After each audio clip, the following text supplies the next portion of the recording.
আজকের সিলেট টেস্ট বাংলাদেশের বিরুদ্ধে পাকিস্তানকে যদি টেস্ট ক্রিকেট জিততে হয় তাহলে 149 বছরের ইতিহাস ভাঙতে হবে।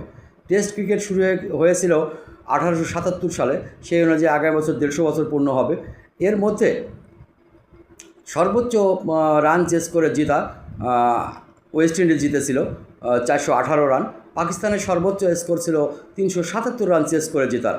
এই সিলেট টেস্টে যদি পাকিস্তানকে জিততে হয় তাহলে এই 150 বছরের ইতিহাসে 2617টি টেস্টে যা হয়নি, 2618তম টেস্টে এসে পাকিস্তানকে সেই রেকর্ড ভাঙতে হবে, তাহলেই আজকের ম্যাচে পাকিস্তান জয়লাভ করবে। সেটা একেবারেই অসম্ভব মনে হচ্ছে। বাংলাদেশের যে ব্যাটিং লাইন আপ, তার সামনে আজকের চতুর্থ দিনের খেলা চলছে, যদিও 2 দিন বাকি।